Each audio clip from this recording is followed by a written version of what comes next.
us start with the first session after the keynote speech of Dr. Barghouti, the first session of our conference. The title of the session is Political and Economic Prospects of the Future Reconstruction of Gaza. It will be chaired by me, and later on, most probably, Themis will also assist me. We have three contributions in the specific session. Let me remind to all of you that the paper's presentation time is 15 minutes, and there will be Q&A discussion in session afterwards. So my suggestion is to listen to all three presenters and then to open the floor for questions and notes that all of us would like to set.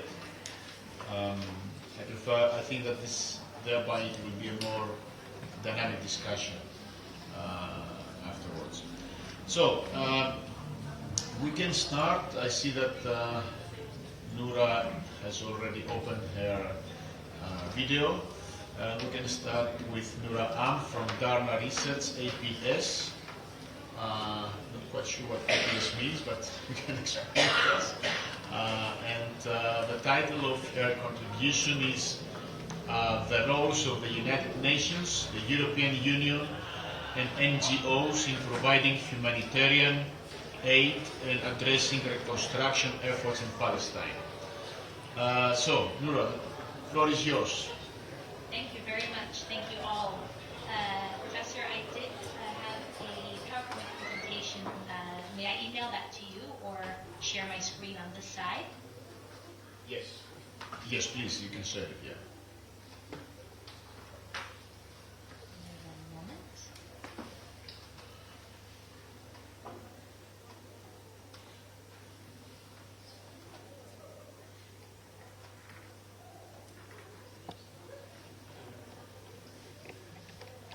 It's a green button in the lowest part of your screen, if I'm not mistaken.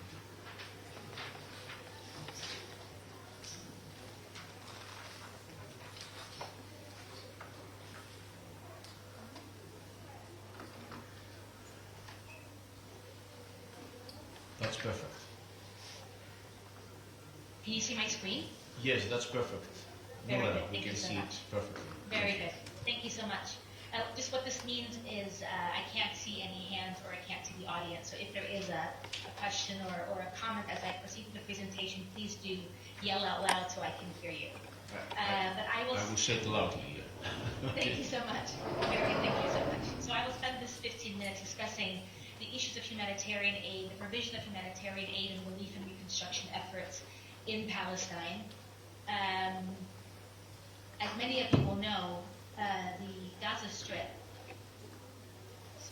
switching a little difficult, there we go. As many of you will know, the Gaza Strip has been in a dire circumstance and situation for many years now. Although, as Dr. Barghouti mentioned, the current situation is indeed a crisis of unprecedented measure. October 6th, 2023, the Gaza Strip was also in an unsustainable and untenable circumstance. Many of you will know that there has been a significant economic impact of the blockade that Israel has maintained since 2007 as part of the Oslo Accords and the Paris Protocols that have in turn created a system in which the Gaza Strip and indeed all Palestinian territories are economically dependent on Israel's economy, and in which the Palestinian people are significantly reliant on the aid provided by the international community and the donor system. This has had a disastrous effect on trade and agriculture in the Gaza Strip that before the blockade was a thriving part of the Palestinian economy, specifically agriculture, the orange trade, and so on, that was vital across Palestine and trade links between the Gaza Strip and other Arab countries, Europe, and also with other locations within Israel. This has been entirely stopped since the blockade, and has made Gaza a very difficult place to live economically. As an example, in 2022, the Gaza Strip's total GDP was a total of just over 17% of all of Palestine's GDP, despite the fact that Gazans numbered about 2 million people in the Strip versus about 3 million people in the West Bank. Of course, the Gaza Strip has also been subject to a number of military attacks. Apologies, I hear somebody speaking in the background. I apologize, potentially want to mute your microphone. Thank you.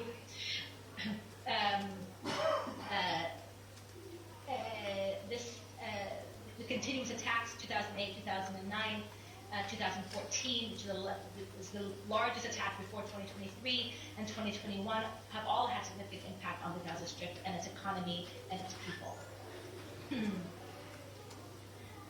So the way that humanitarian aid and reconstruction rehabilitation in the Gaza Strip has been managed pre-2023 is, as with every other country that is a recipient of significant humanitarian aid, humanitarian response plans, which are coordination mechanisms designed by the United Nations that divides the significant need into a series of clusters: education, food, shelter, protection, and so on, and manages a large portfolio of funds that come in to support each one of these sectors, project partners that develop the projects that implement this work, and often this work is some kind of a multi-part program that comes in from the United Nations and the donor community through a number of international NGOs that work locally, and then local implementing partners most of the time on the ground. And the Gaza Strip and Palestine in general works in the same way.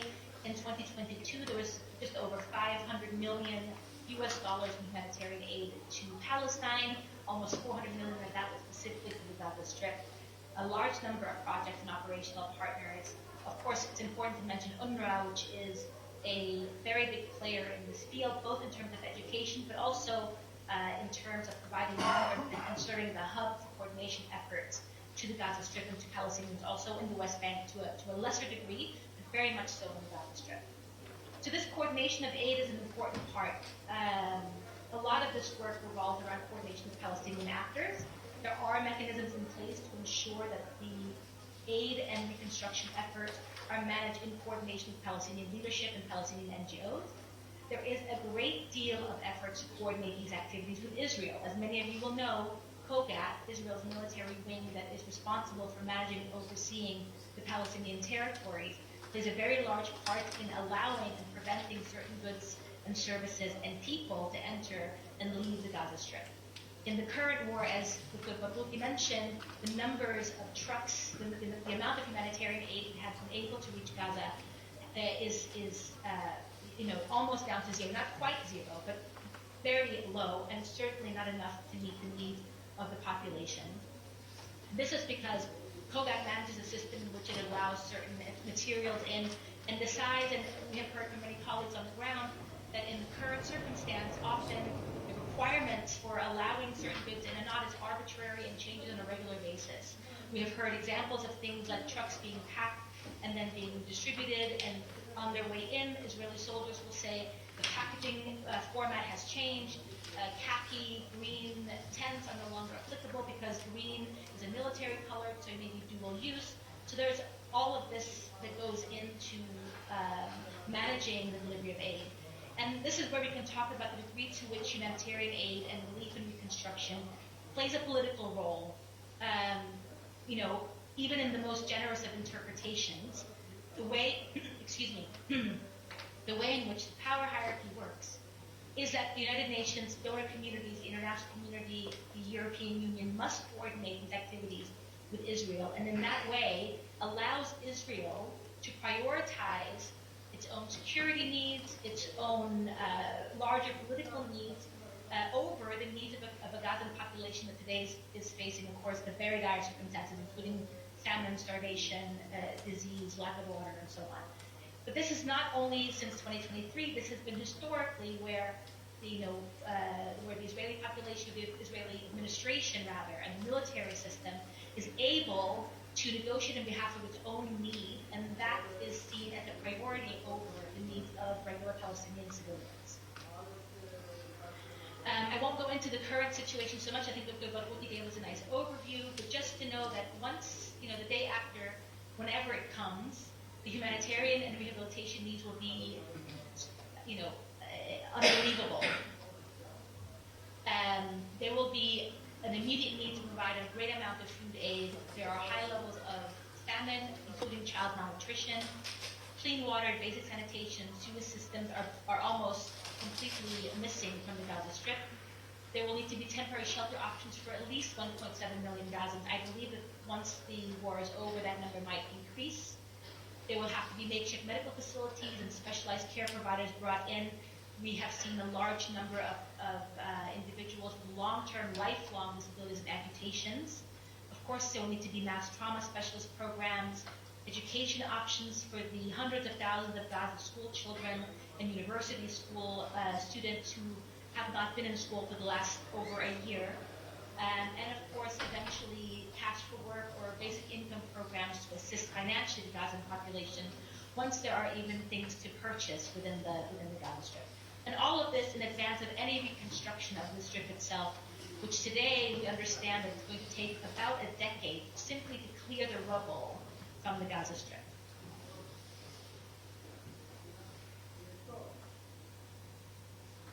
So what is the role, what is the responsibilities and the role of the donor community, of the United Nations, of the European Union, and NGOs, international and local? First, we have to understand that most likely, in my opinion, most likely, the political governance of Gaza on the day after will look like some combination of a continued Israeli military presence, if not a full reoccupation of the Gaza Strip. This is potentially a questionable outcome. To the best of my understanding, the idea of a full Israeli withdrawal of the Strip, particularly in the north, but I believe throughout the Strip and through the important corridors and access points throughout the Gaza Strip will continue. There is, of course, a lot of talk in Israel about reoccupation of the Gaza Strip. There's a lot of movement towards that. It may not happen right away, but as we saw also in the West Bank example, the argument that a military occupation or military bases is needed has paved the way for future civilian settlements to be built in the occupied territories. It's also important to remember that the United Nations and the U.S. government and most of the European Union, not every member state, but the European Union as a whole, continues to have a no-contact policy with Hamas following the U.S. government's designation of Hamas as a terrorist organization, which of course the European Union has followed suit on. This means that that any attempt to rebuild Gaza mostly has to happen outside of the leadership in Gaza, which is a very problematic way to go about reconstruction. It also means that any civil society organization and NGOs that are registered in Gaza and therefore registered under the current leadership, which is Hamas, will have a very difficult time engaging directly with the donor community to be able to implement those programs correctly and appropriately. In exchange, though, however, the European Union and the U.S. government and the most United Nations also works with the PA and works to bolster the PA in terms of this implementation, despite the fact that the PA has very little legitimacy on the ground in Palestine and has a very difficult presence in the Gaza Strip. So this is where in which this idea of rehabilitation and humanitarian aid becomes a political issue. And I guess this is the main point of my argument here, is that the international community, the United Nations, the EU, the US government, and many international NGOs work with Israel and coordinate with Israel as a sovereign and democratic state, which is wonderful. But on the other hand, works with the Palestinians and the state of Palestine simply as a humanitarian cause.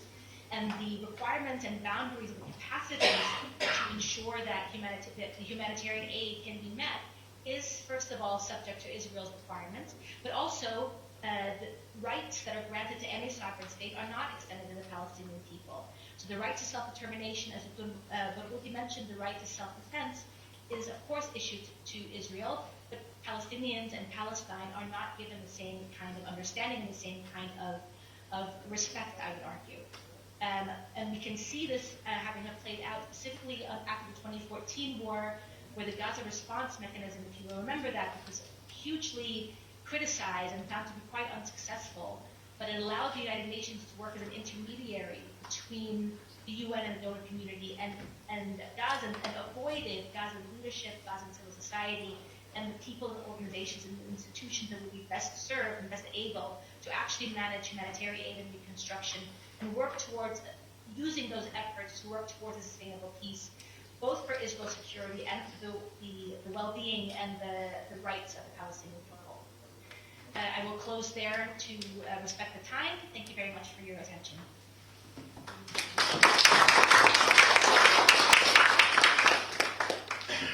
Special thanks for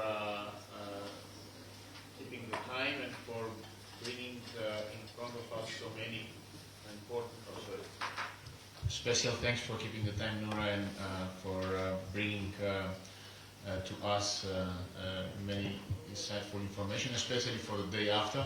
Allow me only to say from an academic perspective that especially the figures with respect to the students that are necessary to be supported, hopefully after the finalization of the aggression, is also very important. And in that sense, I can imagine that universities from the wider area of the Eastern Mediterranean could try to be helpful in this, with this respect. Okay, now we proceed with the second one. As I said, questions and answers will be right afterwards. We have all three presentations. The second one is Rodula Komniou.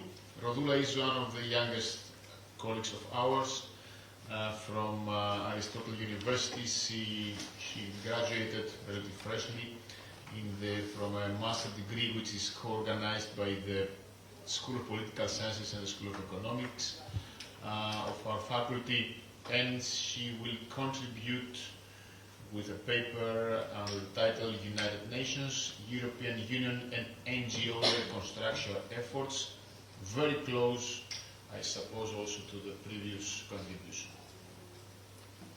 Yeah. Hello everyone, thank you for the opportunity.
Firstly, I would like to thank you for the opportunity to participate in such an interesting conference.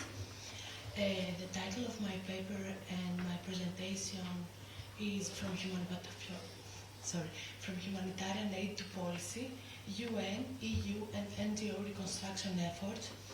This means that in my primary research I focused on the policy of the institutions in a comparative study to the humanitarian aid itself.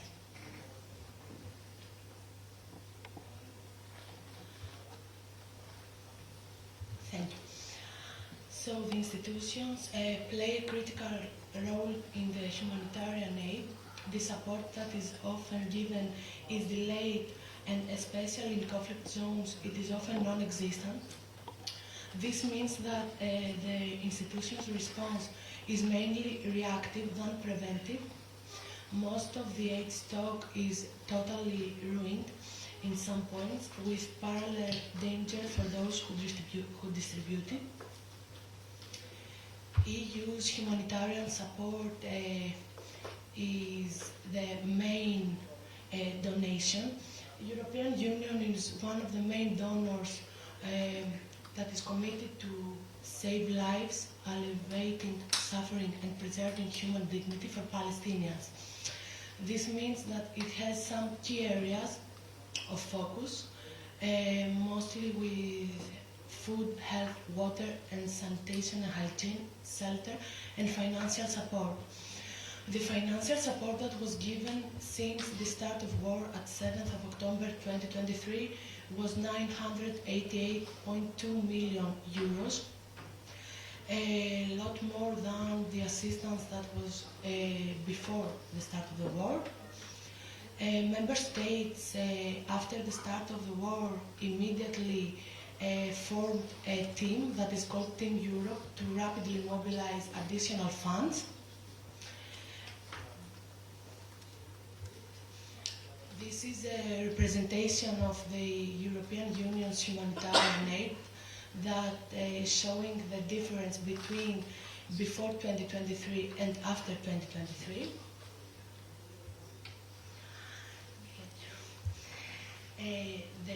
I chose to use both definitions of aid and support because I don't know yet which is more appropriate.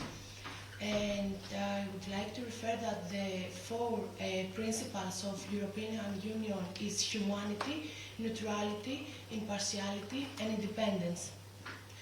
As the humanitarian aid is contributed, there is a kind of blur opinion about if the states have the full power to decide themselves about the support that they are going to offer, or if the European Union is the leading donor. Also, one of the main donors is the United Nations.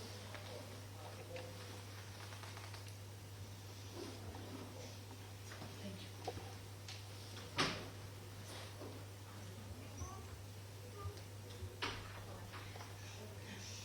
United Nations in one of the main institutions that give help at the Palestine at the moment.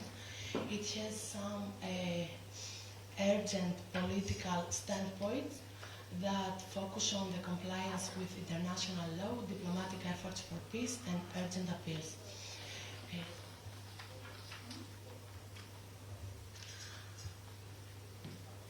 The United Nations Security Council briefing was put here on purpose because it was taking place on 26th of November at 2024. And I represent it because it is important to take a look at the repeated speech about the Palestinian situation. Although they are referring to the humanitarian crisis and humanitarian aid disruption, we can all look that the speech that they're using is kind of blurred.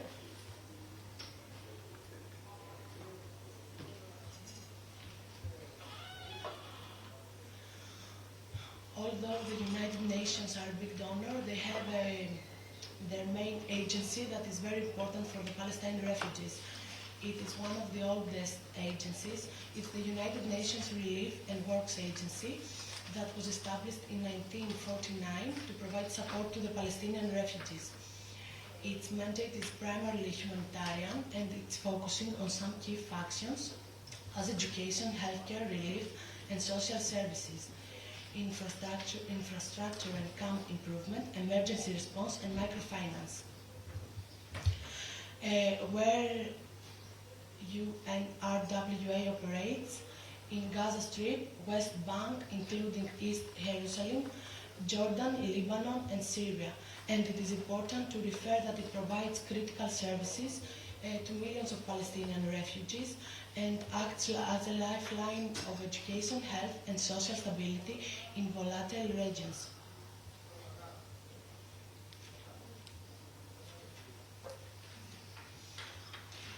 Also, some of the most notable non-governmental organizations that contributing to humanitarian aid in Palestine are Islamic Relief Worldwide, a leading international humanitarian agency providing emergency aid, food and healthcare, Oxfam International, that also delivers clean water, sanitation and livelihood support, and Palestine Children's Relief Fund that has three sectors: Gaza Pediatric Mental Health Initiative, Gaza Amputee Project, and Gaza Orphan Sponsorship. Some more notable NGOs are Norwegian Refugee Council, Doctors of the World, and UNFPA, United Nations of Population Fund. Also the Medical Aid for Palestinians, that is from UK and works for health and dignity of Palestinians. Some of these NGOs are partners of the UN and help according to the United Nations plan. In the end of my presentations and as a sign of policy, I would like to refer some of the institutional declarations as a reflection of political strategy, because I believe that the reconstruction of the humanitarian support will not take place except for the change of the policy of the institutions. The condemnations of armed resistance, meaning that framing Palestinian actions as terrorism is one of the major problems while contributing to the humanitarian aid.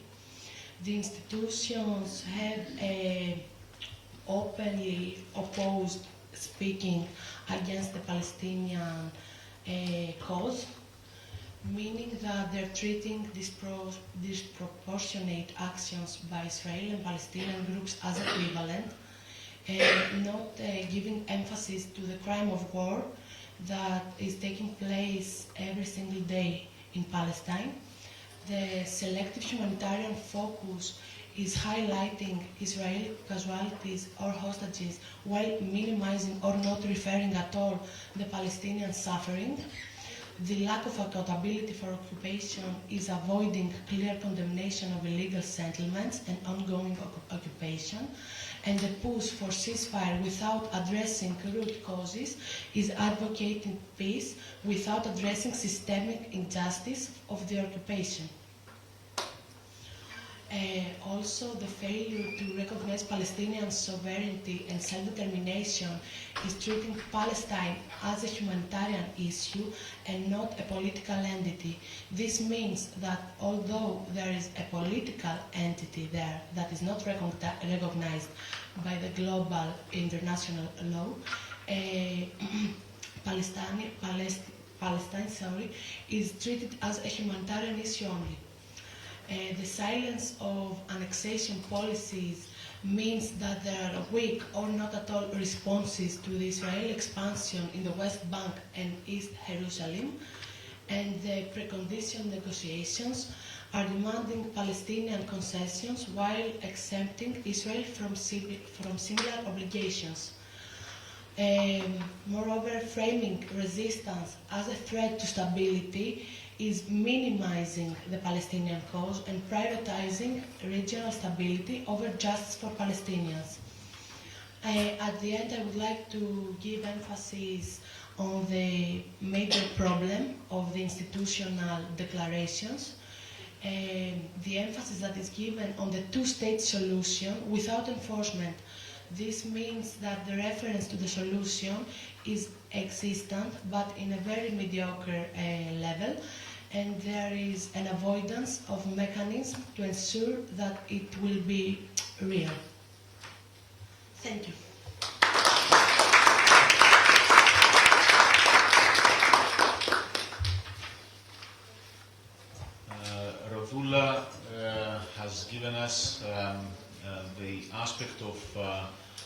important is the way how we recognize politically an issue in order to strengthen or not the institutional support that is going to happen. And I think that this issue was raised also in the speech of Dr. Barghouti in the keynote contribution. In that sense, it is very important to have that in our minds. We will keep on. Dr. Themis Zimas will continue to chair the session, and allow me only to give the floor to the last of the three presenters of that session, which is Armin Tanj from Jindal Global Law School.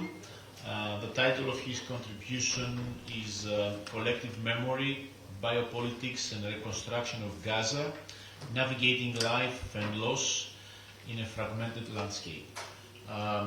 Dear colleague, the floor is yours. Thank you so much for your contribution from being here with us. Thank you, Professor. I hope I'm audible. Just give me a moment while I upload my presentation.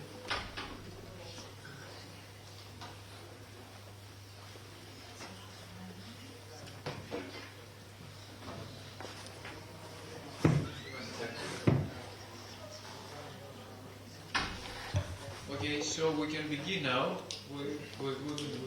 You can move on with your presentation. Okay. Thank you, Professor. First of all, I would like to extend my regards to Black Sea and Mediterranean Review and Al Jazeera for organizing this, and thank you for having me. So before I begin this presentation, I would like to draw your attention on this illustrated script of the graphic novel by Joe Sarko. Of course, cognizant of our theme of the topic today, for our conglomeration also, which our theme, my topic and our theme also adjoins for the reason of our conglomeration today, which translates to reconstruction of Gaza as a way forward. So, how do we move forward? How do we perceive hope? Should we perceive hope as wonder or vitality, or should we perceive hope as just another rhetoric or ambivalence? I believe it is outside my purview, and I am no one to offer any prescriptive vocabulary, but rather, what is our position as an academician or early career researchers? While there is limitation in organizing these conferences and conducting discourses, people might say that there is hypocrisy because it lacks on-ground activism. But then again, what is important is in our times of today, we are occupying corridors and spaces which are sanitized and sterile in nature. Ironically, such spaces are the university campuses today, where speeches are being curbed. If you are gone are those days when you are talking about post-colonial scholarship, or you're talking about any kind of inclusion, because right now if an international student is criticizing apartheid state of Israel, chances are their scholarship or their funding might get revoked. If a faculty speaks again, chances are that their job is on the line.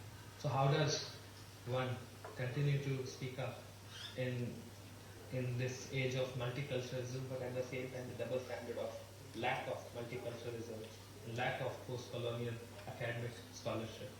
I would say, since even the university spaces, at least from my experiences, few experiences, and as I have been reading on the Ivy Leagues of United States, they are sanitized and sterile in nature.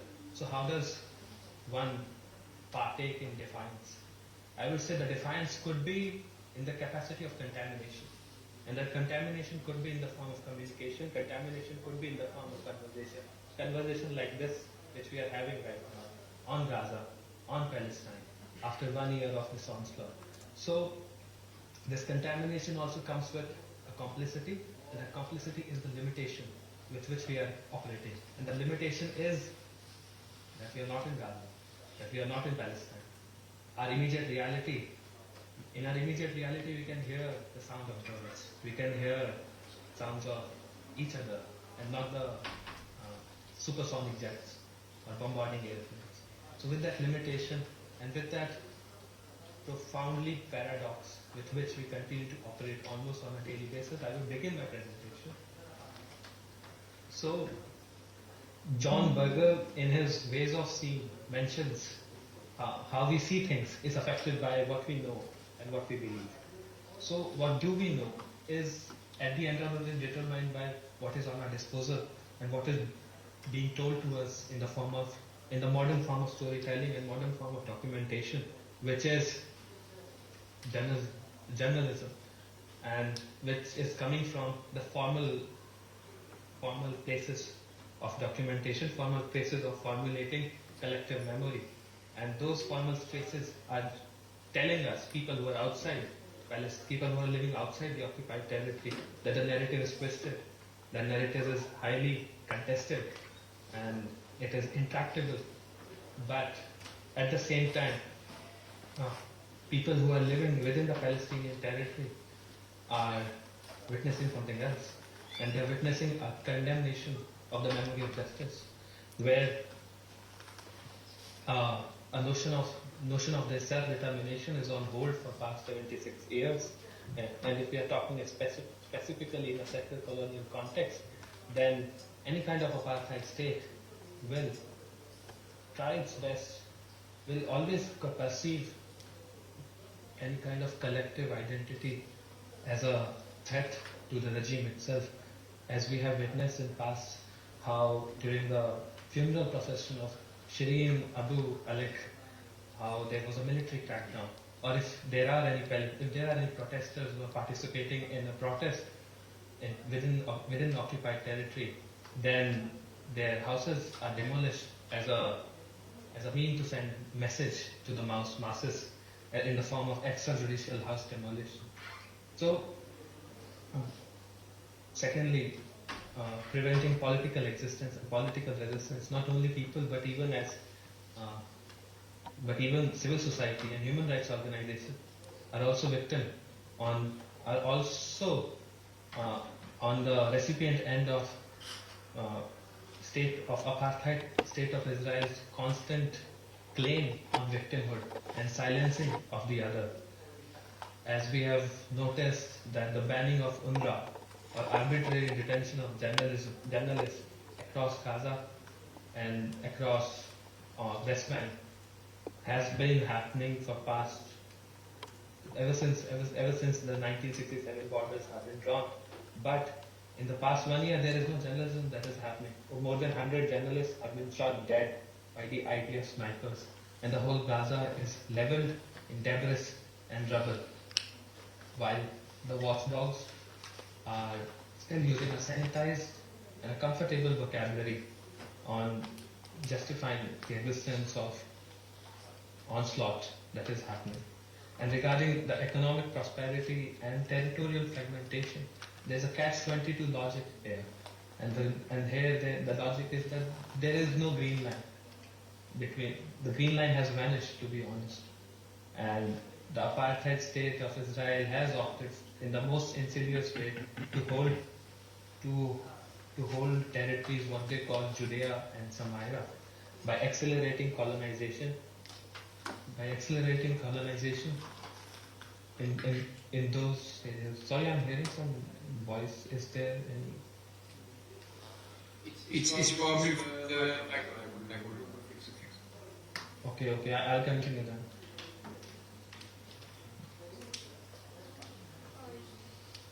You can go. It's okay. And the catch-22 logic is if you try to resist the settlers, then you will be recipient of a collective punishment in the form of blockade, in the form of shortage of gas, in the form of electricity. That has been happening. And if you acquiesce, then your land will be gone. So this is the most documented, as we have known, as it has been reiterated so many times, this is the most documented genocide of our time. And collective memory is a mode of storytelling. Yet we cannot rely on formal modes of media. We have to rely on oral testimonies, oral anecdotes of victims themselves. But then again, what is victimhood? The victimhood itself is contested. As you can see on the right hand side, the artwork by Carlos Lacov. My interpretation of this is that Palestinians are still not being regarded as victims, let alone acknowledgement of their suffering. And due to this testimonial injustice, it is their existence has been dehumanizing. Their existence has been dehumanized, and and uh, and the victimhood has been contested because of this. So moving on, uh, moving on the third slide. So I will place my reliance on Foucault. So Michel Foucault, in his Discipline and Punish, begins with how capital punishment used to be a spectacle, and a spectacle to send a message across, and a message being celebrated by the masses. Similarly, the house demolition drives that happen across occupied territory is nothing but a spectacle as an extrajudicial demolition to send a message across, along with the apartheid ID allocation to treat citizens as masses, as subjugated citizens, as subjugated masses who are held without law and who are so they are left without their rights, and for them the conception of law becomes spectacle of emancipation. The marginalized community, the poor, the Palestinian Arabs, they place their faith in law, hoping that it would deliver them from injustice, while the law holds them captive and without their rights.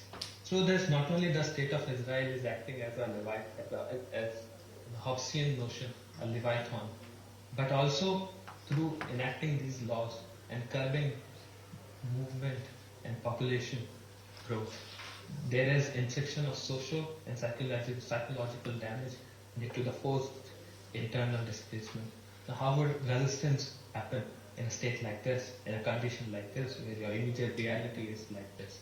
So on the right hand side, there is a image, there's a photograph in West Bank. So I would place my reliance on the word sumud, which is an Arabic word whose translation is steadfastness. And here the Palestinians display sumud by resisting against leaving their home, despite the immediate reality being so harsh.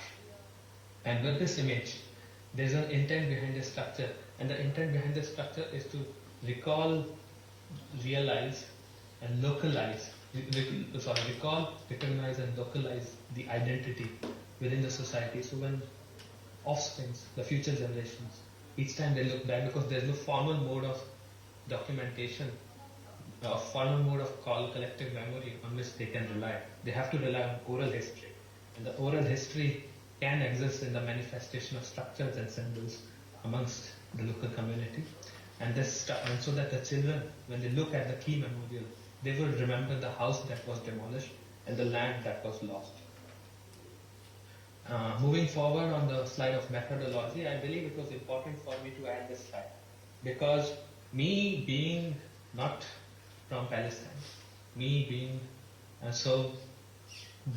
the reason why I'm conducting this research, the reason why I'm participating in research, despite me being from India, I would say my inspiration lies in the sociological work done by Margaret Davis, and where she's talking about co-production of object and subject, where one should not look at the research from a bird's eye view, but rather they should place themselves within the social, political, and historical context. Right now, in 1947, India was founded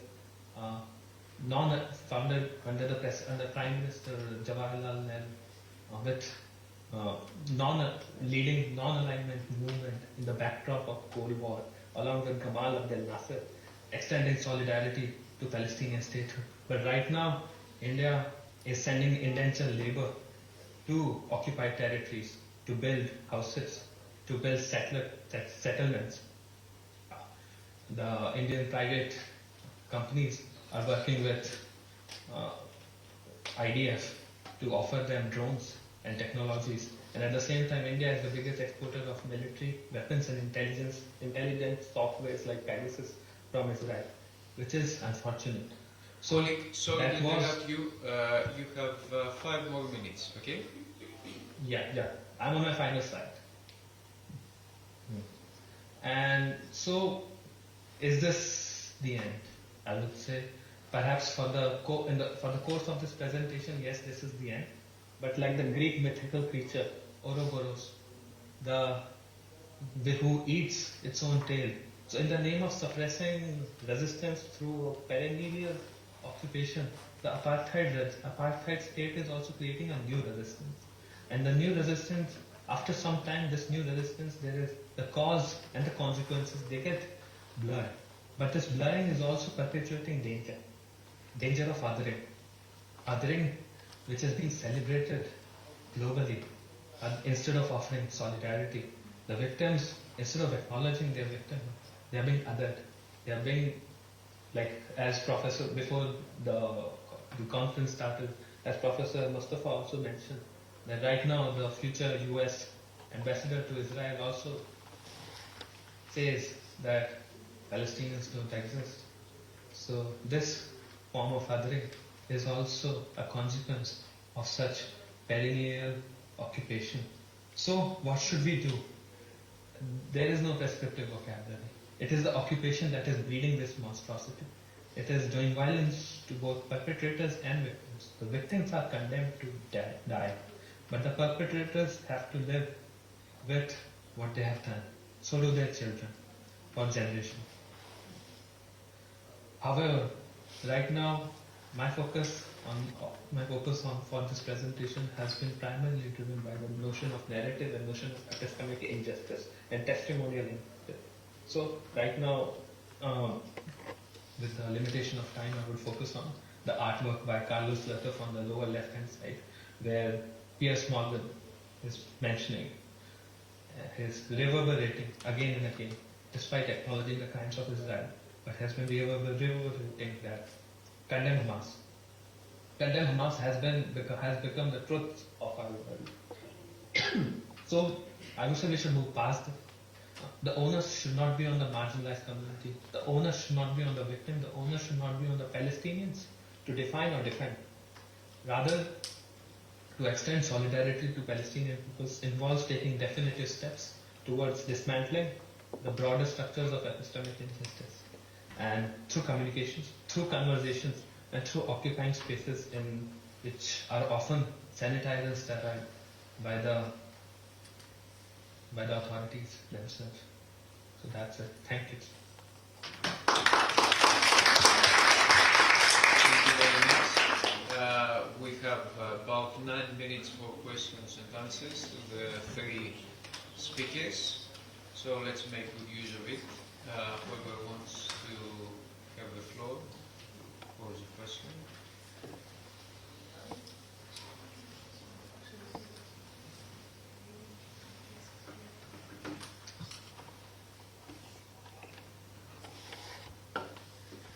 So let me do the start and ask 2 questions for the 3 speakers. The one is, if you could assess, in the sense that we've seen in the past vast destruction, especially in Gaza, not only in Gaza, as well, in Gaza as well. And there were interventions from NGOs, some of them successful, whereas others not that much successful.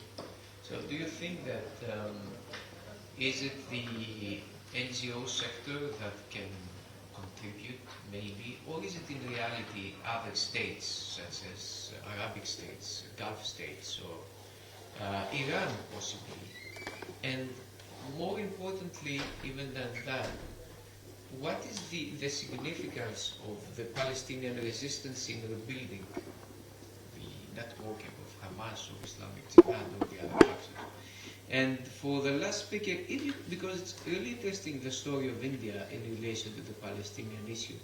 Within these 7 minutes that we have, and unfortunately it's not more than 2 minutes for each one of you, what would you define as the defining factor for the shift in Indian policy? Is it a matter of the current government only, or is it a much deeper issue, this shift of this pro-Israeli shift of India, which can be explained in some other way? I'm sorry that you have such limited time, so let's say 3 minutes each one of you. Who wants to be the first? I'll start us off. I am based here in Palestine, just to be clear, and I can first of all address the fact that, of course, NGOs, local and international, and civil society that operates in Palestine has had severe restrictions and limitations. We call it, the shrinking space of civil society that's working in Palestine. So this is clear. Despite that, there has been significant efforts by NGOs and civil society to continue to work to be able to address some of the needs within Palestine. As we've mentioned, I think, in the first two presentations for sure, and I think also to some degree in this last one, the issue is managing the situation in Palestine, Gaza Strip, and the West Bank, and East Jerusalem to some degree, as a humanitarian issue, not as a political, diplomatic issue. Managing and working with Palestinians and the Palestinian leadership as recipients of humanitarian aid with as EU representatives have told me directly, with a democracy deficiency, versus Israel as a full sovereign state with which you can have diplomatic and political ties. And this, of course, translates into significant restrictions on the civil society and NGOs that are reliant on donor funding and limitations in donor aid to be able to do their work. Just quickly, in terms of resistance, and armed resistance. Of course, there is within international law the ability for an occupied population to resist, and a besieged population to resist with any means possible, including with an armed struggle. In our conversations now, a lot of my work currently is to do with the fragmentation between Hamas and Fatah, and of course, armed resistance is a possibility. I think it's clear. The problem is that non-armed resistance, nobody wants armed resistance, right? Nobody wants another October 7th. Nobody wants to see civilians killed. Nobody wants to see continuous military presence, whether on the Israeli side or the Palestinian side. However, all non-violent resistance has seemed to be unable to create a resolve, whether it's working with the PA that has security coordination with Israel, whether it's mediation attempts with the international community. But of course, also armed resistance, as we have seen, has not led to the freedom of the Palestinian people, the liberation of Palestine. And I might mention that we are further away from a two-state solution or any kind of a solution that would see Palestinian rights held up. So the onus comes back to you, the international community, and all of us, to ensure that there is a diplomatic effort to solve the issue of Palestinian basic rights and sovereignty and self-determination, to avoid armed resistance and an armed struggle and the violence that inevitably hits civilians.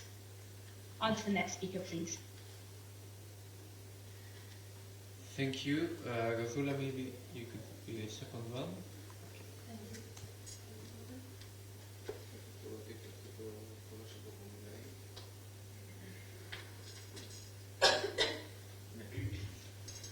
Thank you. I would like to say that the Palestinian cause is a very big topic, and thank you for asking this, because there is a clear limitation and framework at the NGOs' help. NGOs are a very important donor, but without the states and the international support, they cannot help at the point where this war and genocide, if I'm allowed, will stop. This means that resistance without support will not be successful. Moreover, about the institutions that are in my paper, the institutions have an open and clear opposition to the Palestinian state. And as it was already mentioned by the other ones, the two-state solution is something that it's not real, and we cannot. It cannot take place without meaningful and realistic purpose and international law measures. Thank you. Our last colleague has the floor. Yes. So to answer your question, pose what is the shift between India, what is the shift in the India's policy towards Israel since 1947 till right now? I would say the shift started 2014 onwards.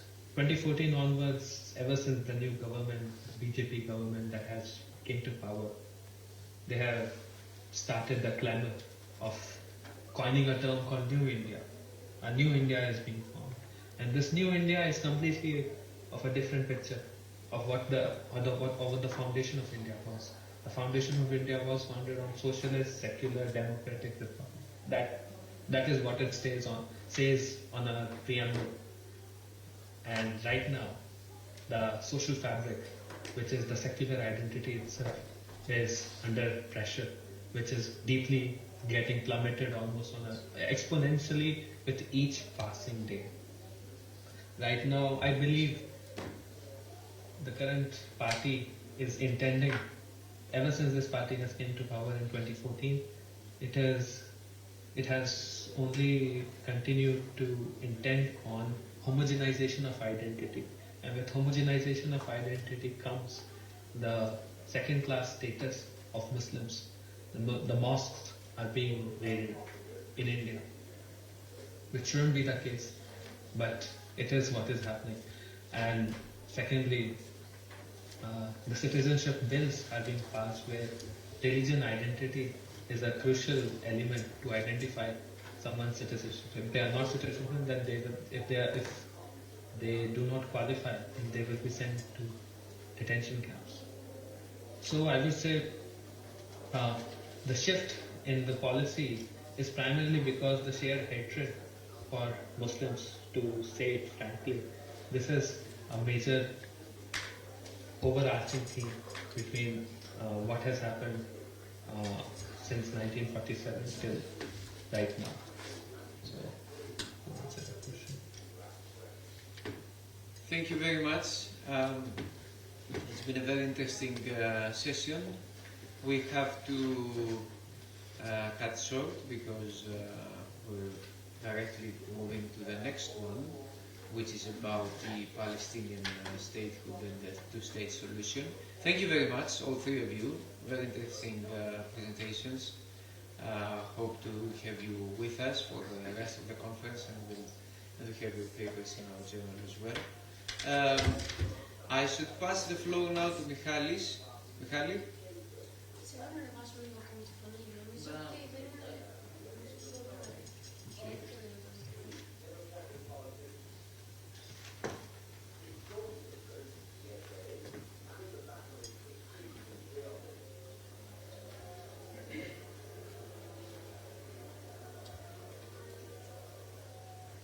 Hello again, dear colleagues.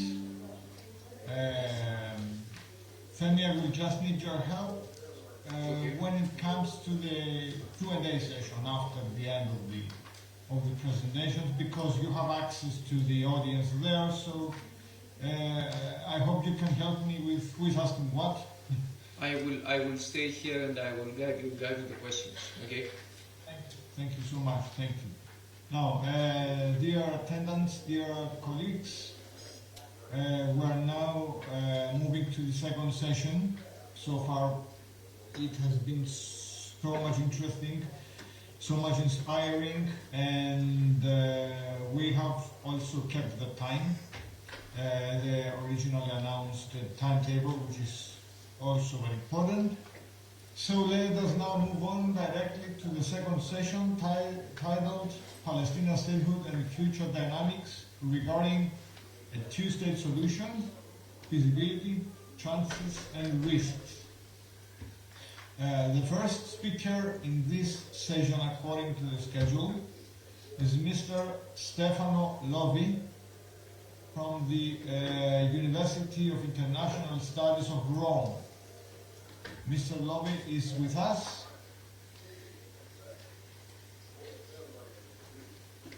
Yes, he is here. He's coming. Yep.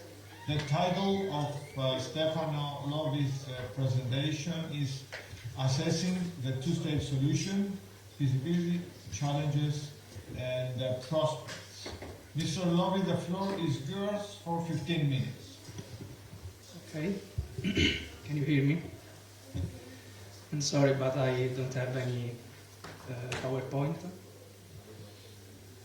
Okay. So, good morning to everyone. I'm very grateful for the opportunity to speak in this prestigious venue. I would like to say thank you to the Black Sea and Eastern Mediterranean Review and the Al Jazeera Center for Studies, as well as the University of Nicosia and Aristoteles. This is the first time that I speak in a conference, so I guess that you all may understand my emotions. So, nice attempt. There is no point for me to going over all the historical development of the two-state proposal from the Oslo Accords to nowadays, both for reason of time and because I'm pretty much sure that all those present know the details better than I do. And I also premise that I'm just a young scholar and I do not in any way claim to have the perfect solution to an unsolved issue that has been going on for so long time. But now, what could perhaps be helpful in reaching a two-state solution is a pragmatic approach based on the lowest common denominator of the needs of both sides. In Italy we have a saying, Vittoria di Pirro, which can be translated as Pyrrhic victory, by which we indicate the result of winning something at a very high price. The expression refers to the battles won by King Pyrrho against the Romans during the war in 280 and 279, who said, one more victory like this and I'll go back to Epirus without a single soldier. Here perhaps is what is needed and what is also convenient for both sides, and is to reach an agreement that maybe does not fully satisfy each other, but whose legislation leads to the effective creation of a Palestinian state that is legally recognized and respected by the entire international community. Despite its difficulties, the two-state solution, which even the Italian government and the United Nations Secretary General have repeatedly said that they are in favor of, the two-state solution remains the preferable option to not perpetuating the conflict. And several heads of state have told that the United Nations General Assembly that this is the only possible solution, adding that Israeli occupation must cease immediately. However, most of the time this formulation remains vague, referring implicitly or explicitly to the Oslo Accords, without adding anything else. But 30 years have passed since the agreements, and consequently world, regional and local politics have changed, as even the Israeli military occupation. Unlike 30 years ago, now 750,000 Israeli settlers live in Palestinian territories, with the consequences that Palestinian villages are separated from each other. And we know very well that a crucial element is the clear and accepted delimitation of borders between the two states. And this involves dealing with territorial disputes over areas such as East Jerusalem, the Gaza Strip and the West Bank, which have been at the center of the conflict.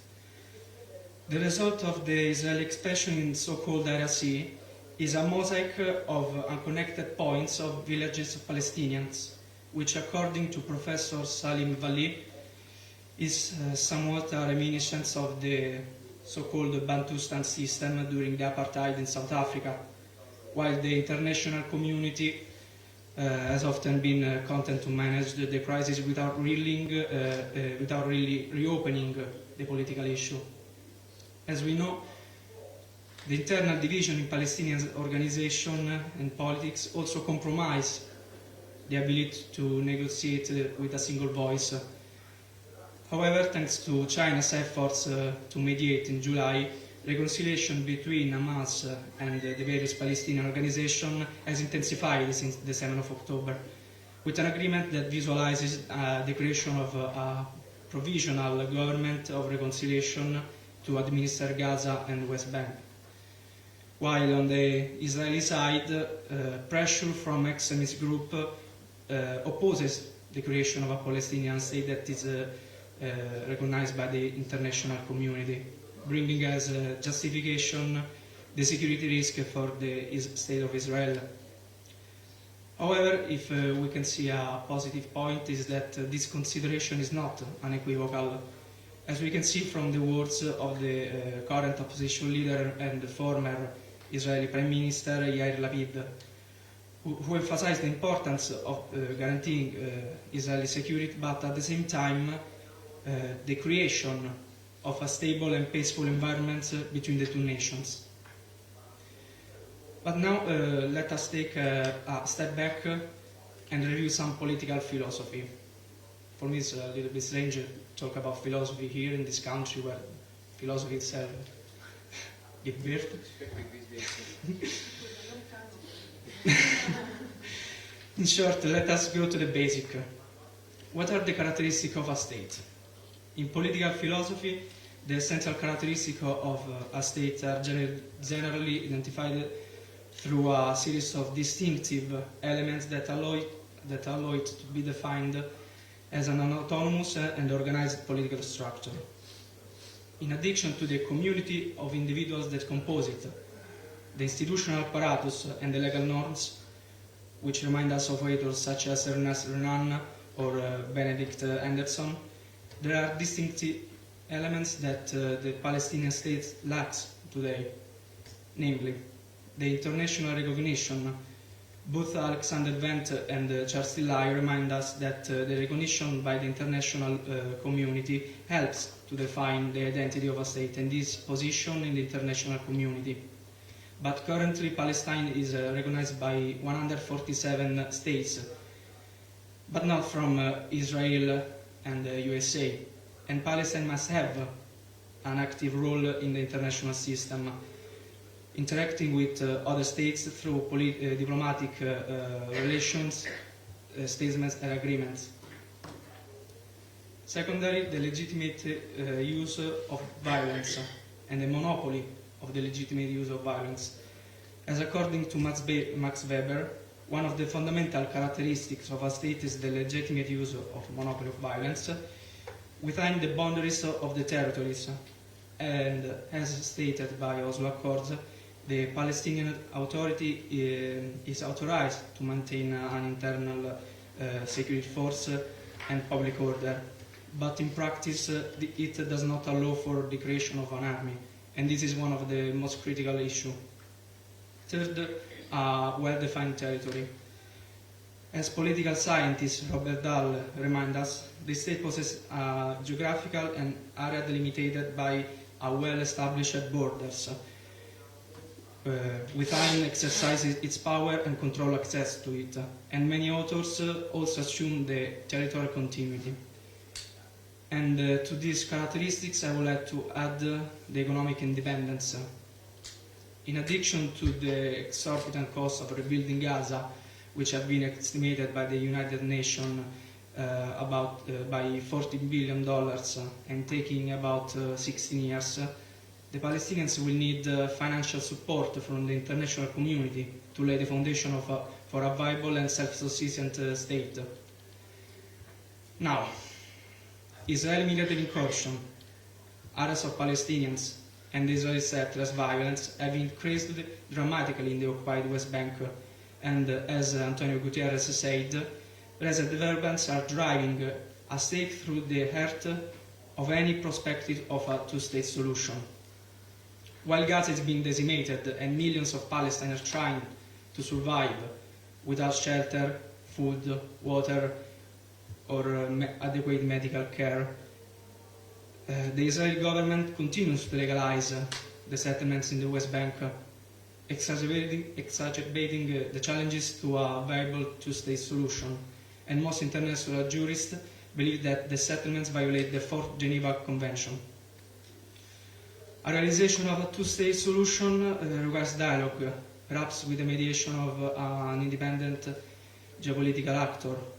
And the historian Benami argues that the two-state solution requires a territorial compromise based on the borders of 1967, with land swap to ensure the security and the territorial continuity of both states, while emphasizing the importance of an international agreement that support the transition. As also political philosopher Michael Walzer proposed an approach based on direct negotiation and mutual respect, with an active role of the international community to facilitate dialogue and cooperation. And future prospects depend on a very high number of variables. A change of political nature, more inclined to compromise, but also the role of the international community, as we said, with diplomatic pressure that could push the parties toward more serious negotiations, or even the role of civil societies working to build bridges between the Israeli and Palestinian communities to promote a coexistence. And interfaith and intercultural initiatives could reduce tension and create the basis for popular consensus on a shared solution. But I know that probably all these things are utopic in this moment. However, if 5 minutes, 5 more yeah, minutes, I finished. However, if we can learn a valuable lesson from the Oslo Accords, is that any future agreements that will be reached must have a binding nature. And to conclude, Israeli historian Ilan Pappé argues that the two-state solution requires a mutual recognition of the suffering and national aspiration of both peoples. Thank you very much. I finished.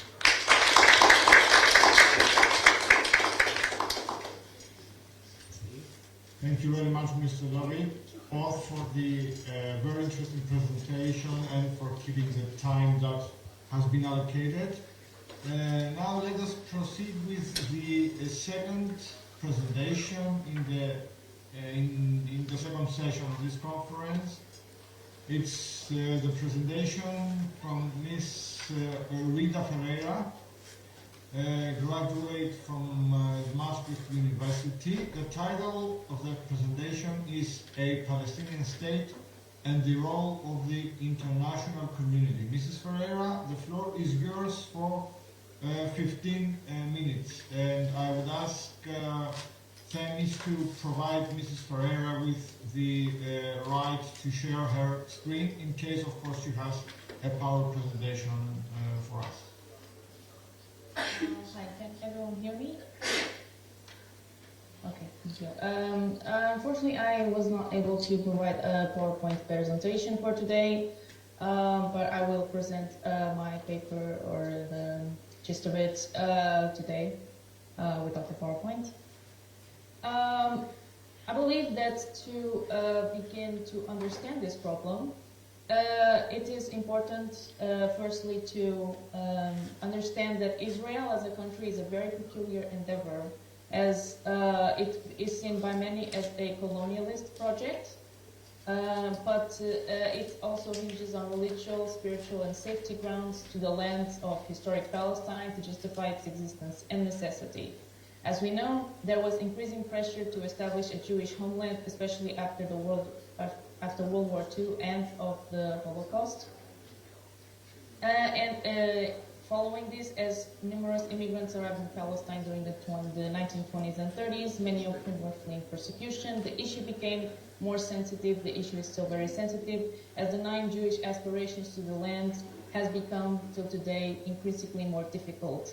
Although today has seen a shift, as since October 7th there has been more discussion and changes in paradigm of regarding Palestinian statehood.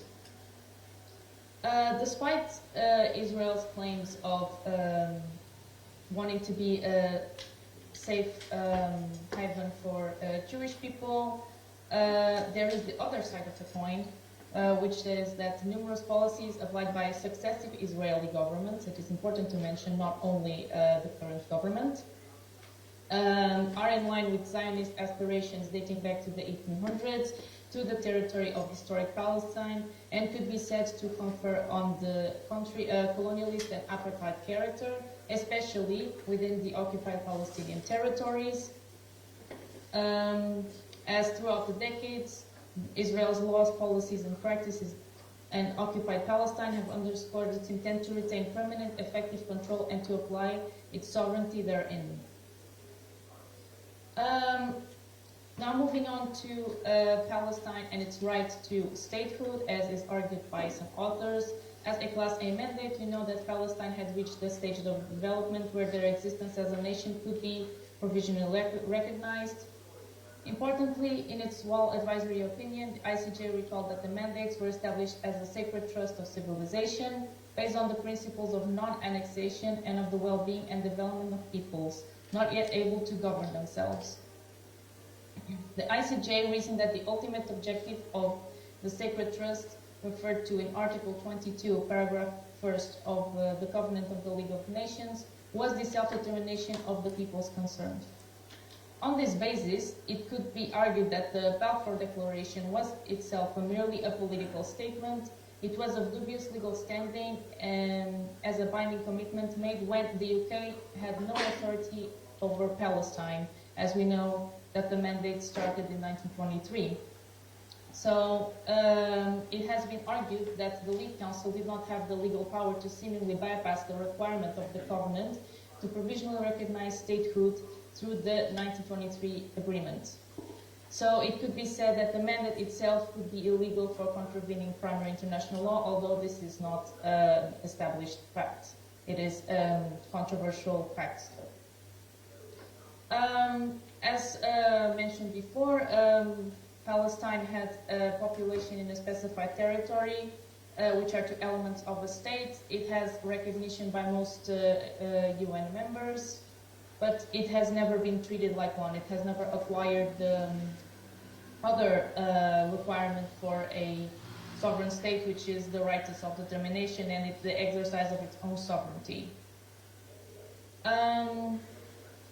The two-state solution has come back to the forefront of the international debate after Hamas's attack on October 7th, and is still presented as the only solution to the issue. As we know, the term was first coined in Resolution 181 in the UN Partition Plan in 1947. It is about how the land is divided, who controls it, and who lives there. And it is also based on the premise that the land should become before the Palestinian people's rights. So the only way that Palestinians can have their rights ensured and their sovereignty established is by having a state of their own. And in a way, it stems from the pressure to recognize Israel that was put on the Palestinians by the 1970s. And in a way, as to say that Israel was militarily superior, it might as well recognize that it's there back then. Then started, as we know, the peace process, which culminated in the Oslo Accords. And while the aim was to definitively solve the question and create two independent, sovereign, and equal states, in the view of many, it simply allowed Israel to negotiate over the remaining 22% of the territory that was not occupied in 1948. Therefore, the question, as presented by Mr. Barghouti early on also in this conference, is which borders are to be respected in the two-state solution. The ones of the partition plan, the ones that were established in 1948, it's still not clear. Now, it is important to note that this solution, even though it is claimed by many as the only solution, is still met with a lot of opposition from both sides, as many Palestinians did not want to recognize the existence of Israel back then, although this is changing until now. For example, Hamas's founding charter has been amended to recognize Israel, or to at least recognize the state of Palestine within the 1967 borders.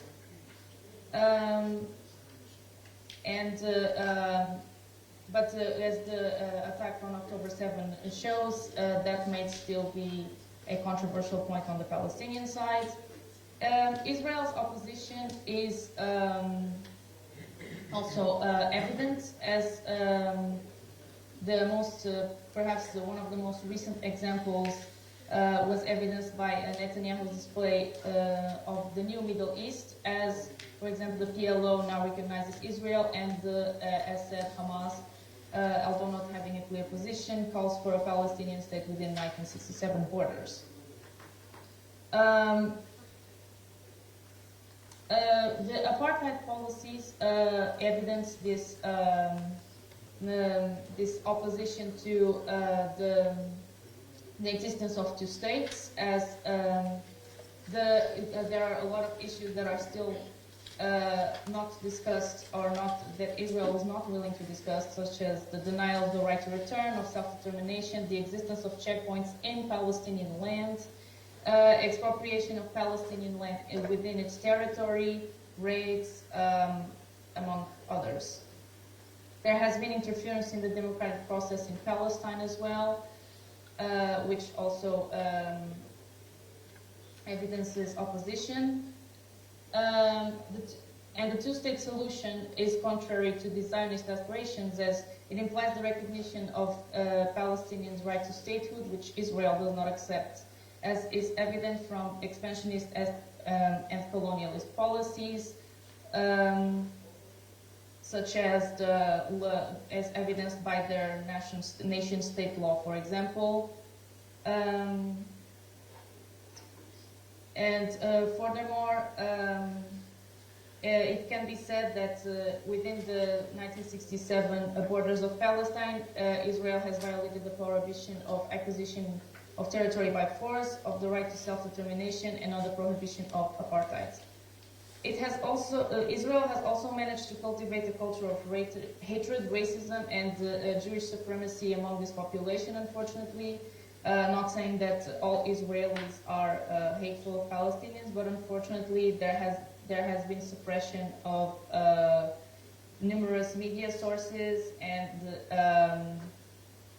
this is illustrated, for example, in the Max Blumenthal's Goliath book, that many young Israelis are taught that the Jewish supremacy is what is correct and is what should happen in Israel. In this context, it begs the question: where can two states exist? Is Palestinian statehood even compatible with the existence of Israel? And in this context, the reason it has emerged a one-state solution, which is focused on, instead of dividing the land, it focuses on how to govern it and ensure everyone's rights are protected, regardless of religion or ethnicity. And it is contrary to the two-state solution, because the two-state solution's formula is the land before rights, and the one-state solution places its focus on the human rights of Palestinians before there is a discussion on what land belongs to whom. This solution would undoubtedly entail the end of the Zionist aspirations to the land, as wanting to create a Jewish state and Jewish supremacy. 5 more minutes, Mrs. Ferreira. Okay, thank you. I'm almost done. I think I only need around 2 or 3 minutes. As to the role of the international community, I believe it was very well pointed out by Mr. Barghouti that there has been, especially from organizations like the European Union, discrepancy between the posture regarding the situation in Ukraine and in Palestine. While one may understand this from a geographical point of view, when the EU claims to want to foster democracy and human rights in the world, it becomes not so understandable. The European leaders state very clearly that Ukraine will not negotiate with Russia for land cessions, and that we need to keep defending Ukraine. This is a sign that the European Union does not want to subject Ukraine to the pressure that Palestinians were subjected to before. However, there have been some changes since October 7, as Ireland, Spain, and Norway, while Norway is not in the EU, it's still in the EEA and very much involved in European politics still, have recognized Palestine. But obviously the UN is the main body responsible for this, for the situation as the de facto successor of the League of Nations and as the entity tasked with solving the problem and the upholder and authority of human rights worldwide. It is important that international actors uphold international law instead of prioritizing political allegiances, because paradoxically this will only worsen the conflict. Thank you.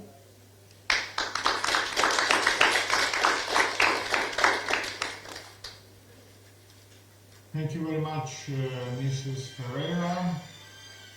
And now let us proceed with the third presentation for this session. It's the presentation of Ms. Duty Himanshu Dolakia from the United Nations Interregional Crime and Justice Research Institute, titled En route, the Palestinian Statehood. Am I loud and clear? Yes, we can hear you. Do you have a PowerPoint presentation? Yes, please, I would like to share my screen. A very good afternoon to all the participants, and thank you very much for organizing this conference and making me a part of it. Can I share my screen? Dear colleague, can you share your screen or not? Yeah, sure.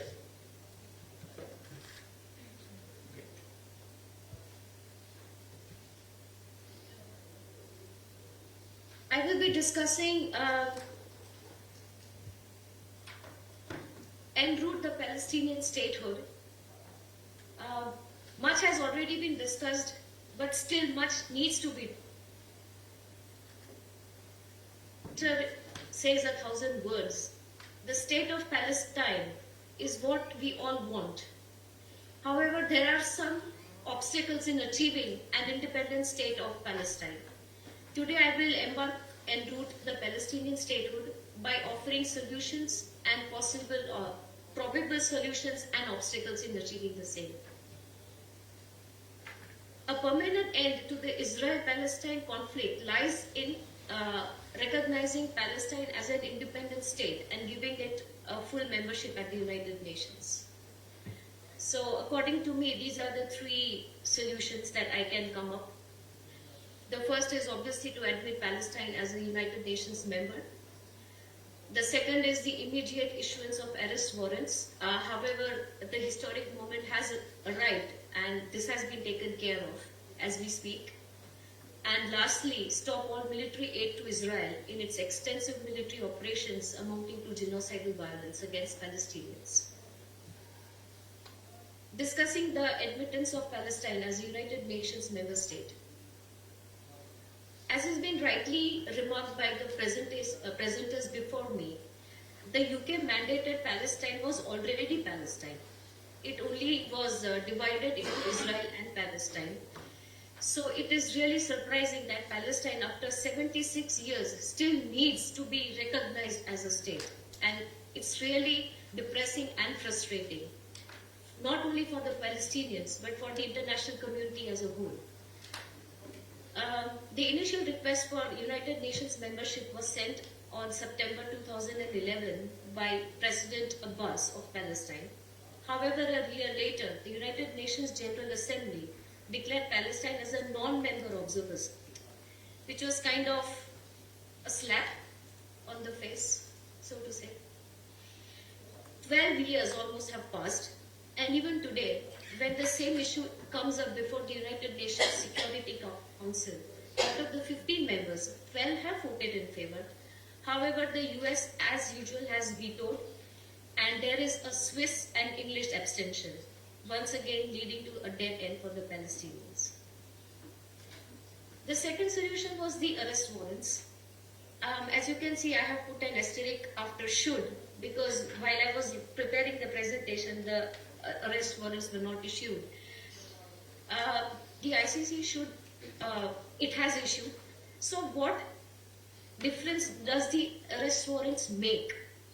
According to me, arrest warrants are a means to communicate to the victims of war crimes, of crimes against humanity, that justice will be upheld, that state and diplomatic immunity will be pierced, and those responsible for perpetration of grave violations of international humanitarian laws will be held to account. That's my perspective. The third solution is the role of superpowers like the US and major democracies like India. As has been rightly pointed out by both Amritansh and Dr. Barghouti, the US and India have been aiding explicitly to Israel by exporting either kinetic warfare or cyber warfare means like drones. In spite of the fact that they are used to commit genocide on Palestinian people, it is a given fact that Hamas did attack Israel, but the counter-attack by Israeli defense forces did not meet the principle of proportionality, full military targets, and its atrocities are still in continuation. During this crisis, at least US and India can stop their military aid to Israel. That is the least they can do. But they are not doing it, which is quite unfortunate.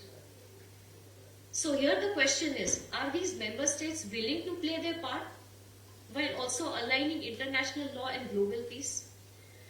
I think it is a rhetorical question. We all know the answer. The spokesperson for the Foreign Ministry of China, Mao Ning, has rightly said that to end this conflict, we need political will and diplomatic efforts, not weapons, ammunition, and unilateral sanctions.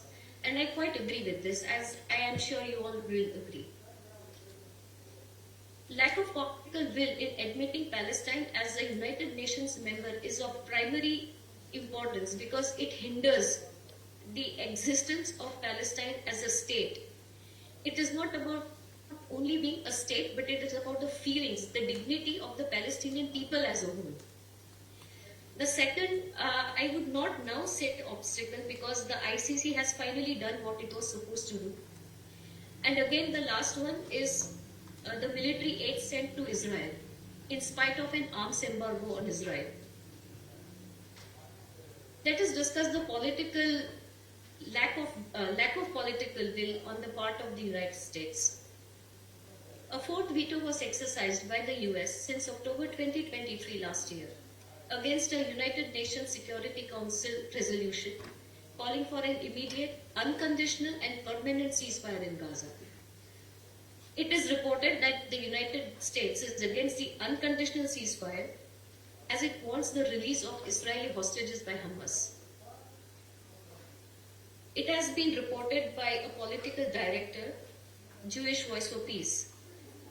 I quote, that fact that they continue to parrot over and over again that they are working tirelessly for a ceasefire while simultaneously blocking efforts to reach a ceasefire and sending lethal weapons to the Israeli government is a sick joke.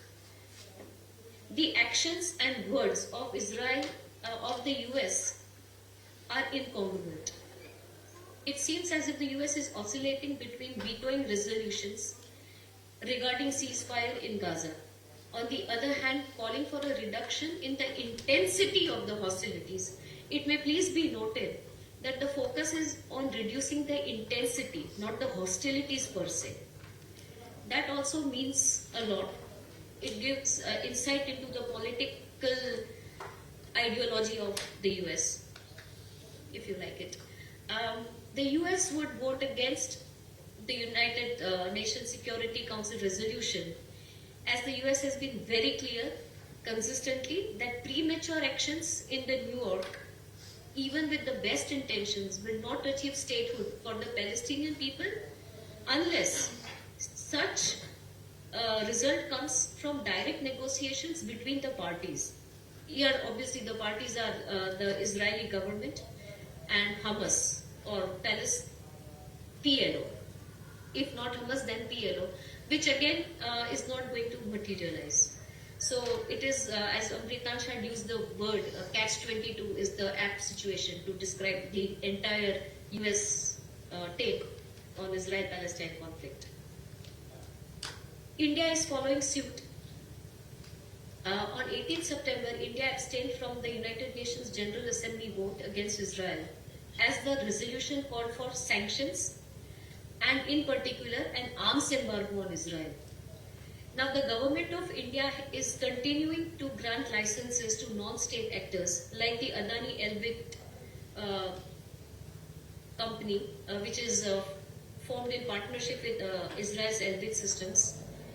They have been sending Hermes 900 UAVs and 400 UAVs to IDF that are extensively used in the military exercise against Gazans.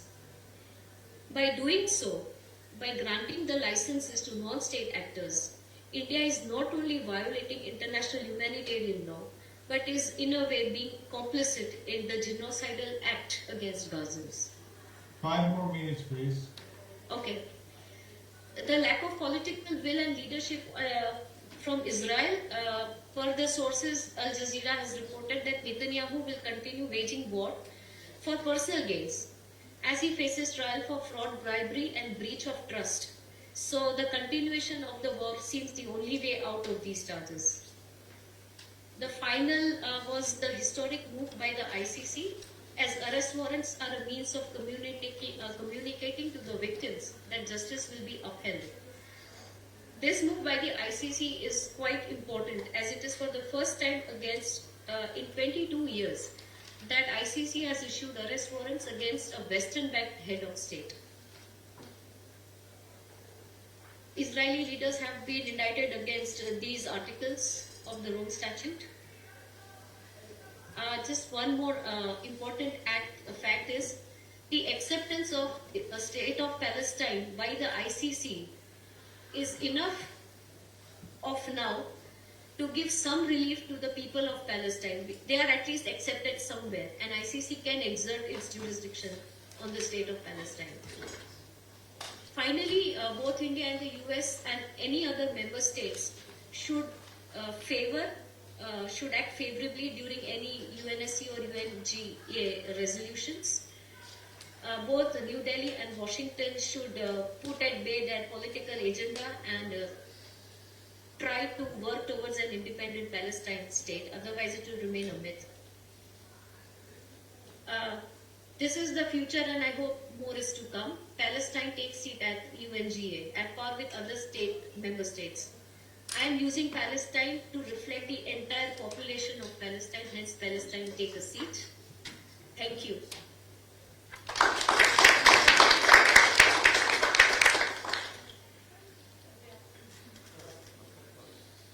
Thank you very much, Ms. Dolakia. Thank you for sharing. Now it's time for our fourth presentation, which will be delivered by Dr. Ragul Ovi and also Professor Parma Shyam. The title is Peace-Building Challenges in the Israel-Hamas Conflict, a Strategic Assessment of Shifting Alliances. The floor is yours, and if you have a PowerPoint presentation, you are now able, I guess, to share it. Thank you so much, Professor Pontos, and thank you so much for organizing this event. I'm proud to be part of it. I humbly request the host to let inside the co-presenter waiting in the room, so he will be able to share the screen. Maybe do we have any requests in the room for people who request? Let me check. Yes, thank you. So I guess. Can you start? And in the process, we are. Sure, Professor. Yes, I was being. I think they've been accessed, they've been admitted now. It was from a different laptop that I had to see. Okay, thank you very much.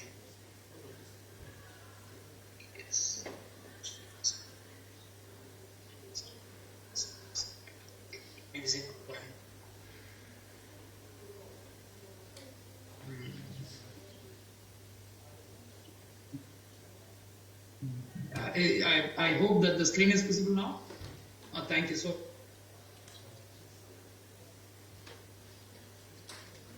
to attend this session right now. So I'm the author of this paper.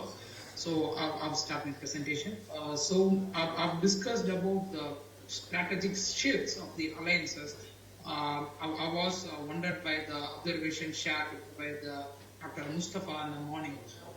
And, he has wonderfully shared that each decades there are different countries who may cause or cause a problem to this Israel-Palestine issue. And he rightly observed that Iran is one of the countries which is being the reason, and it causes some problematic issues. And it though it directly not involved in this issue, it has backing the Hezbollah through this issue. And Hezbollah is one of the powerful organizations, and it's a non-state entity holding up to 2 lakh arms and ammunition by itself, and many attacks has also been conducted recently.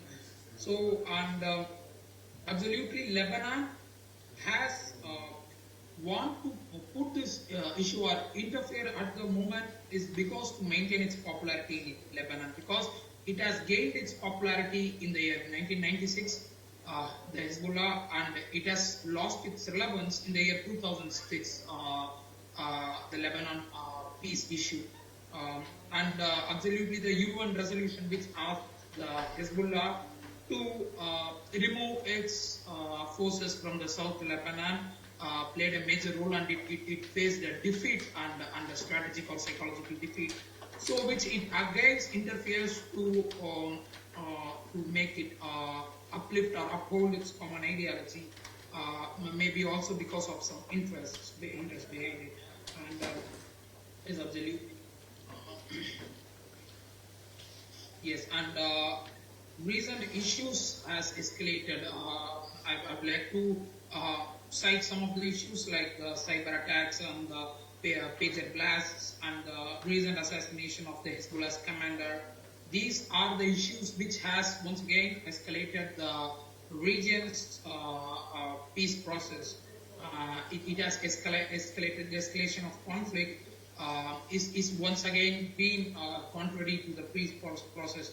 And Hezbollah is hesitant to full-fledgedly enter into the war or else to the conflict is because of its constrained warfare methodology. It has shows its limited engagement to not escalate the war or out of the war, and it plays a process of ontological security.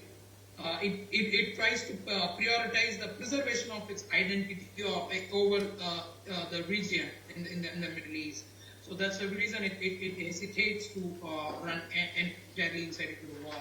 And the global community has tried and also suggested to modify the UN Security Resolutions 1701. It suggests to let it as a buffer zone across the border to achieve a long-term stability in the region. And absolutely one of the main intentions of the Hezbollah is also to counter the Western influence.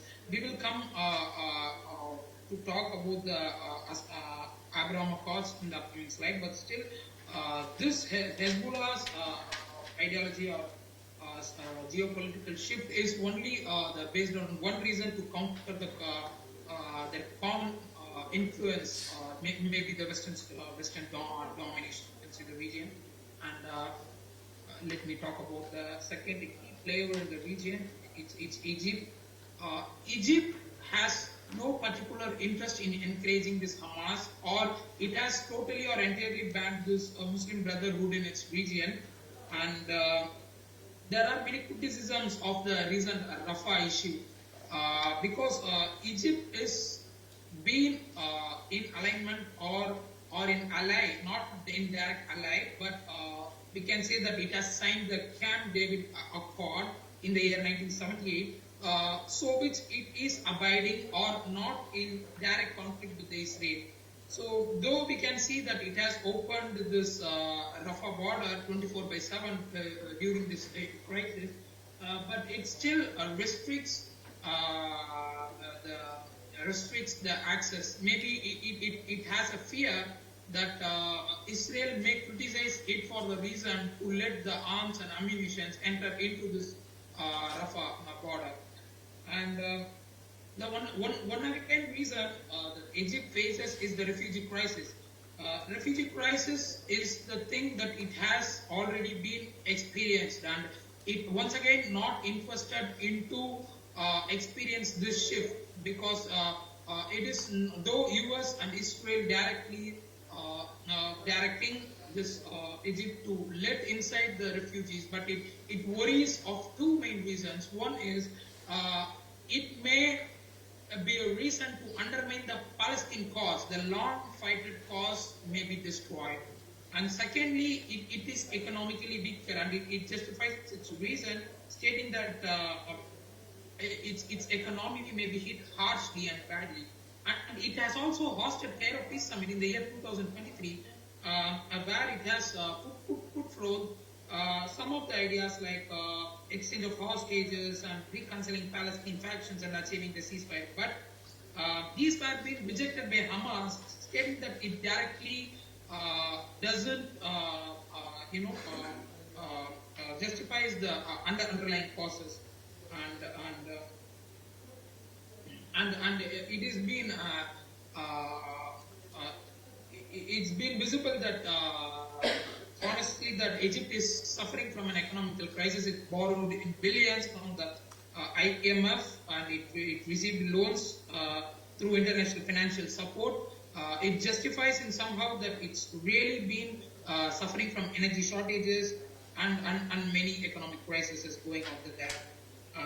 But however, though when Egypt is not directly involving, if it is trying to uphold its stance, it's still impossible to uphold the peace in the Palestine issue, because though Hamas has been criticized as a corrupt based system, or it criticizes it as a terrorist organization, but still Palestine Authority, PA, it received a weakness when comparing to the support that is received for Hamas. So definitely the Palestine Authority can't able to sustain if the Hamas is being easily easily defeated. And there is also concerns of bias between US, because many of the countries now planning to shift their economical dependence into China, because they feel of perceived bias and lack of neutral stance from the US. This is also one another reason. Now let me jump into the next regional party, which is UAE. And UAE and Bahrain became the third and fourth Arab nations to officially recognize the Israel, and it also been the party to the Abraham Accords. And this Abraham Accords, I doesn't want to enter into it deeply or elaborately. It being criticized because it sidelines every issue. It's been mainly dependent on the economic benefits or else the sharing of technologies and trades. Absolutely, it doesn't diminish the reasons for the conflict, but it is a reasons for economic aspirations and trade benefits. So, though I want to highlight a point over here, they felt that economic or trade negotiations will definitely try to reduce or diminish the conflicts, but absolutely it can be seen from a recent example that 2 billion, it is one of the main projects, the 2 billion of energy project collaboration between UAE's ADNOC and Israel's New Med Energy has been suspended. though they make some big deals, it can't be fulfilled or executed because of the ongoing war. So the trade is not absolutely the answer or solution absolutely to address the ongoing issue. And it is being criticized by the international communities as illiberal peace. Illiberal peace is a concept in international law where this kind of resolutions or a contract is being pursued through authoritarian means without even actually addressing the underlying causes of the conflict, and it is being also defined as illiberal peace process. And I and the international community need to highly acknowledge the role played by Qatar and also the Al Jazeera, which is the initiative, is also one of the organizing body of this event. It's the Qatar which is actually upholding the reason for upholding the peace. It has contributed $1 billion to Gaza reconstruction, and it has been standing by its stance by being committed to the Arab Peace Initiative, which is actually is not getting defeated because Arab Peace Initiative is way better than this Abraham Accords, because Abraham Accords can be suspended at any cost because of the reasons of the conflict. But Arab Peace Initiative is one of the interesting initiatives that still, though it lost its significance by the Western countries, it's still been recognized as an important initiative maybe to achieve solution. And this Abraham Accords is being criticized by the international communities as an Arab NATO because it again helps to counter Iran because they felt that it has a shared threats, and they take initiatives like collective air defense systems and some initiatives to again build or develop the Arab countries as once again a NATO kind of a system to work under US. So it's been said that Palestinian economy is also being falling down. While talking about Egypt, not Egypt, but Palestinian economy is very harshly suffering because it's absolutely evident that the global invasion and the invasion of Ukraine and the Paris Protocol, to which actually this Palestine has been tied to, is the reason that Palestine is really suffering. And I want to acknowledge that the morning Dr. Mustafa has rightly acknowledged that the medicine supplies is being lagging, and he has beautifully demonstrated the mechanism of medicine shortages, because it's really traumatizing that medicine shortages and the soaring food prices, inflations absolutely is not going to help Palestine once again. Though there are initiatives of Abraham Accord, in straight opposite, there has been in the Palestine is been suffering from inflations and many traumatizing situations, the shortages of medicine supplies, etc., etc.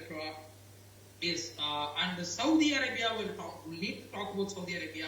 Saudi Arabia is considered to be the Islam's holiest sites custodian, though it has not involved directly, but it has opened its air base for to training sessions, and it is being interested in the because the kingdom in the prince has announced that it want to develop itself for the nuclear civilian nuclear systems, because it says that it want to compete Iran, it want to compete Iran, so it also want to build a civilian nuclear program within its side.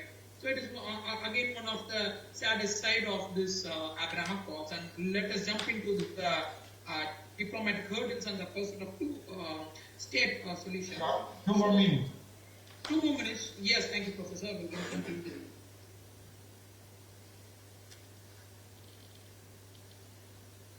Center has interestingly presented that the US has its veto power. It has its veto power, so it can veto the UN resolutions. But we can see that the rise of global countries like Norway, Spain, and Iceland are voting in favor of Palestine. This is actually making not only a regional shift but global shift on stances. and is absolutely this freezing settlements or pledges to stand against annexation in the Palestinian cause is been viewed as Palestinians of roughly no use, because it's again the pledge and it doesn't going to directly address the ongoing cause or underlying issue. And yes, absolutely, I've concluded that my presentation. Thank you so much, Professor Pontos and the forum, for giving me this wonderful opportunity.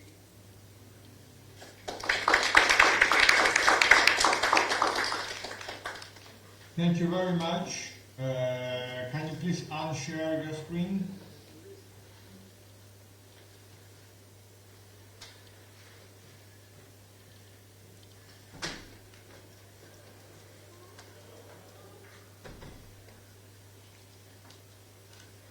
Excellent, excellent. Thank you very much. Now, the floor is open for questions. I guess people in the audience physically present can ask their questions, and Themis can help me out with this. Also, colleagues who are participating via the Zoom connection can ask their own questions.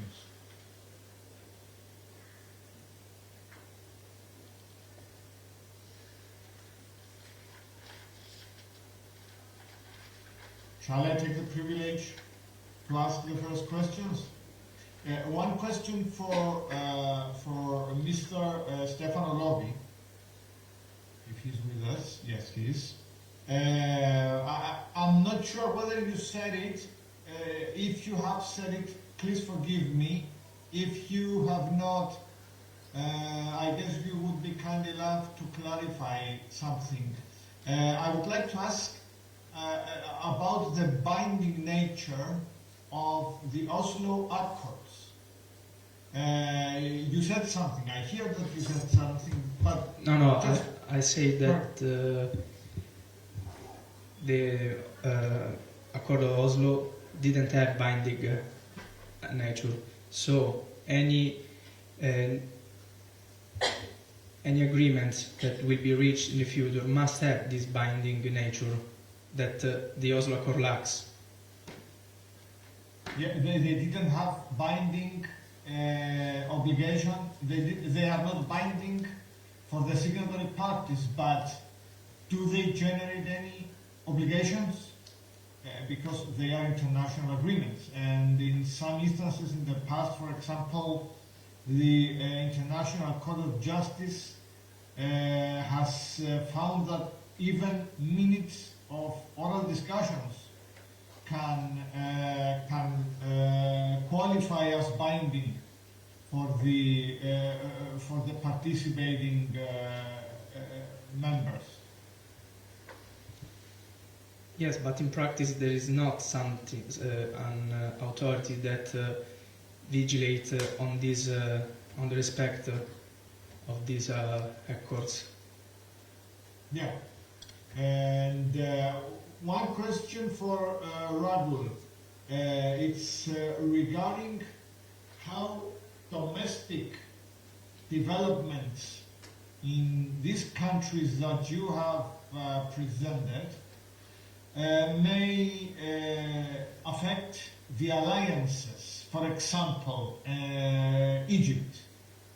What about the occasion of having the Muslim Brotherhood back in power in the forthcoming years? How could such a domestic change in this country could influence the overall alliance landscape in the broader Middle East, especially when it comes to the balance between Egypt and Israel?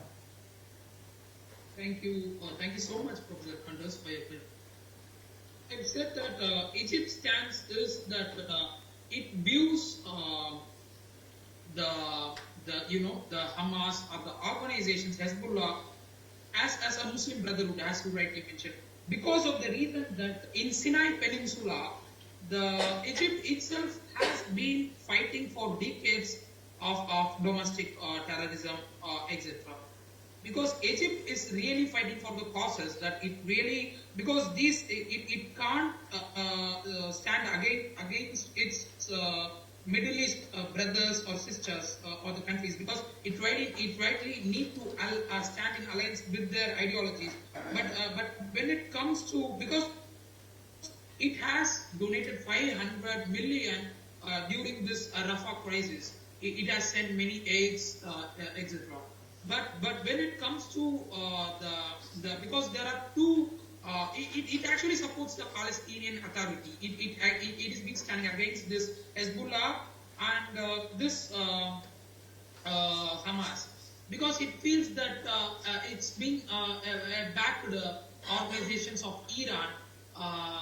That's the reason it's trying to prohibit their stance. But when once the Egypt is able to control the Sinai Peninsula region, control its domestic organizational threat, definitely it could give hands and help the crisis, because Egypt calls the international communities. When Israel and US asks the Egypt to address the refugee crisis, it really states the underlying reason that it already suffers from economic crisis. So it asks the global communities help to come forward to let inside the Palestinian refugees. But the saddest reason is the Muslim Brotherhood nations itself not coming forward to let inside the Palestinian refugees. It is a sad cause. Thank you so much, Professor, for bringing this question. Thank you very much. More questions or comments by our audience?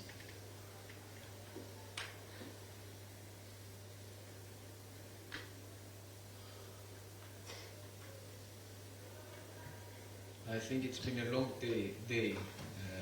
Yeah. We have begun to get a bit tired. Especially for people who have been attending from the lecture hall in Thessaloniki. This must have been very much challenging. So if there are no questions, I guess we are heading for a longer lunch interval. I would like to thank you for your attendance and for your participation in this session.